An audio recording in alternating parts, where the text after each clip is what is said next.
皆さんこんにちは。みんな地球がどんな姿してるかわかりますよね。もちろんこれですよね。ただね、今日のお話、もしかしてね、これ本当の地球の姿ではないかもしれない。今日はそんな話になっています。今ではいろんな都市伝説が世の中に蔓延してますけど、皆さん忘れてません？ 1976 年からね、この都市伝説業界を賑わせた元祖。こちらの写真、火星の人面岩。今ではほとんどの人が、これはね、ただの人面岩ではなく、ちゃんと火星人の体全体が掘られていることをご存知ですよね。そしてね、もちろんディズニーも火星展開していること。こんなのまともに相手する人ほとんどいないかもしれないけど、実は火星にね、生命の痕跡がある可能性ゼロではないんです。今では研究が進んで、今では水が存在していたことも分かってて、研究が進めばね、さらに可能性が増しますよね。そうなると今では赤く荒廃して住むことができなくなってしまった火星。もしかしてかつては生命が存在していた可能性があるかもしれない。この人面岩の存在とは、1976年 NASA のバイキング計画で火星の地表や周辺環境の詳細なデータを収集するために軌道衛星が送られて数千枚の写真を撮影することに成功しました。火星を35回ね周回する中で計72枚の写真を地球に送っていました。わーい、すごい、火星の写真だってなるかと思いきや、その中の 35A72 と呼ばれる画像データに何やら不思議な写真を発見したのが、当時 NASA が画像処理を依頼しているディープスペースネットワークの画像処理班の一人であるトビー・オーウェン。オーウェンはね、 NASA が次に火星に送る予定のバイキング2号の安全な着陸地点を探しているとき、偶然にも疑惑の写真を見つけてしまったんです。集められた写真を眺めていると、写真 35A72 に例の顔を発見。 Oh my god 見ろよこれと叫び、話題になるかと思って世間にね公表した途端、案の定世間は注目して都市伝説業界歓喜、一番火星を有名にしたと言っても過言ではないですよね。オーエンは驚いてね、同僚たちに話したんですね、このことを。しかし声をかけた中の一人であるジェリー・ソフェン博士は、光と影は時としてとんでもないものを作り出してしまうようです。これが人間の顔のように見えるのは、光が当たって角度によってできた陰影が原因と思われます。数時間後に同じ地域を撮影した写真にはこのような構造物は全く写っておらず、ごく普通の大地が写っていただけでしたと記者会見でね説明したんです。ただその時ね、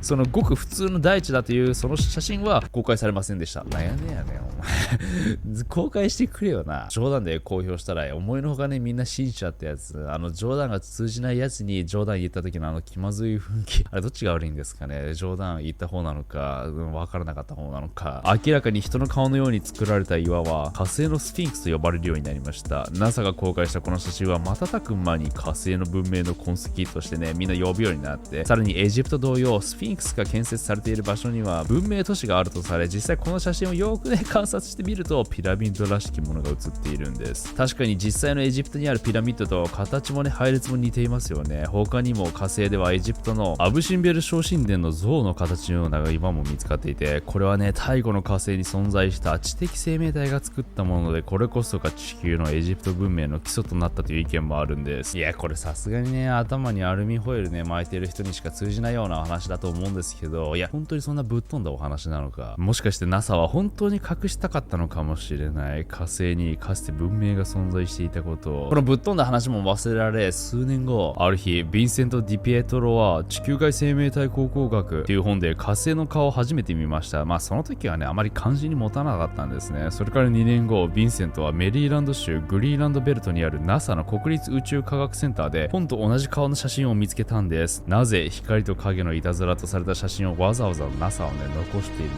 か、ヴィンセントは不思議に思ったんですね。ヴィンセントはこのことをね友人のグレッグ・モレナーに相談してみるんですね。そしたらね、彼も一緒になってちょっとじゃあ写真を調べてみようかという話になって、2人は独自に開発したスターバス・ピクセル・インターリービング・テクニック、通称スピットという技術で写真の顔が約幅 1.5 キロほどあり、さらにその構造物は人間の顔のような完全な左右対称の構造だということが判明したんです。しかも NASA の写真では確認できなかった顔の影の部分の解析でも眉毛や鼻、口、眼球や歯、キャップ、メガネ、顎までも浮かび上がってきたんです。これは明らかに俺やないかい。また NASA はね 35A72 この写真以外にねその火星のね人名岩が写った写真はなかったと公表していたんですけど、後にヴィンセントとグレッグによって 70A13 っていう違う光加減の画像データが発見されて、そこにもね顔の存在が写っていることが判明したんです。これによって NASA がね意図的にこの火星の人面岩をね隠そうとしていたんじゃないかという話になっちゃったんですね。確かになんで隠そうとしたのか偶然然なのか、あるいは意図的なのか。実はここ一帯が古代都市だったと科学ジャーナリストのリチャード・ C. ホーグランド氏は考えているんです。ヴィンセント氏とモルナー氏は顔の近くにピラミッドのようなものをね、発見。これがさっきのピラミッドのことですね。これは2人の名前の頭文字を取って D と M と名付けられました。これらのピラミッドと火星の顔は偶然に同じシドニア地区に作られたものなのか。ピラミッドの構造についても地球のピラミッドと違い、火星のピラミッドは五角形だと判明しています。しかもただの五角形ではなく、底辺が短い3辺と長い2辺で構成されている左右対称の五角形なのです。短い辺の1辺が約 1.5 キロ、長い辺の1辺は約 2.6 キロメートルで、例えるなら将棋の駒のような形ですね。さらにこのピラミッドの斜面は隣り合う2辺の短い辺の交点を反転させた位置で、それぞれの辺のね交点とつながって、まるでレオナルド・ダ・ヴィンチのウィトビルス的人体図を思わせるような形をしているんです。何が不思議って、このような建造物自然の中で発見することはまずないんですね。しかもそれを同じ地域にね密集しているっていうことは、何らかの意志が介入していると。またリチャードは火星の顔から数キロメートル離れた地点にくの字の形の建造物のようなものを発見して、これをね要塞と名付けました。ピラミッドの西側にはギリシャの神殿のような構造物も発見し、火星の1億5000万平方キロメートルという広大な火星の全面積のうち、シドニア地区のわずか100平方キロメートルという範囲内にこれら奇妙な建造物が集中していることから、この構成はまさしく都市構造そのものであり、リチャード氏はシティと名付けたんです。そしてピラミッド近辺から火星の顔の間まで視界を防ぐ何のね障害物もないことから、火星の顔はシティからはっきりと見える位置に建設されたとリチャード氏は語ります。まあでもそれでも NASA は光と影のいたずらだとね主張するんですね。ただそんな中、20年後ですよ、 NASA がやっと1996年マーズグローバルサーベイヤーの解像度を大幅に上げたカメラによってついにより鮮明な人面岩を撮影した写真を NASA が公表したんです。それがこちら。やばしやないかい。全然顔でもなんでもないんですよね。最初から NASA はね、この写真はパレードリア現象によって顔に見えてるだけだと説明していたんです。ただそれでも多くの人はね、これは NASA がね不都合な真実を隠すために画像処理したものだと主張したんです。科学ジャーナリストのリチャード氏もね、この NASA の見解に疑問を持った人物の一人でした。やはり NASA は何かをね、火星の何かを隠したかったのかもしれない。そんな火星は地球と同じく約46億年前に宇宙の塵やガスから誕生した星です。しかし地球とは違い、火星の周りは地球のような星になるための材料が十分に存在していなかったんです。なので火星は地球に比べ直径が約 6000km も小さく、質量もね地球の10分の1と軽くなっています。それが何を表すか。地球では核の周りを流動している流動金属が磁場を作り出し、その磁場が地球全体を覆いね、一種のバリアのような役目をこなしています。なので太陽風などのね放射線から守られているんですね。しかし火星はその質量の軽さから星の内部にある熱を保持できず、徐々に核の金属流動が遅くなってしまい、いつしか冷えて固まってしまいました。それは星の中心から作られる磁場がないということですね。磁場がなくなったことで火星の周りを守ってくれるバリアがなくなり、直接太陽風にさらされることになったんです。もちろんねわずかな酸素は残っているんですけど、しかしそのわずかな酸素も火星の地表にある鉄分に吸収されています。この地表にある鉄分が酸素を取り組むことで酸化し、酸化鉄が生成され、火星の地表は赤く見えるようになっているんです。この赤い星を探索していたキュリオシティが土のサンプルを回収し、地球に持ち帰り研究してみると、なんと意外な発見があったんです。そう、キセノン129というキセノン同位体が異常なまでに存在していると。いや何が不思議なのって思うでしょう。このキセノン129、実はね自然に発生することがないと言われているんですね。ただ地球でも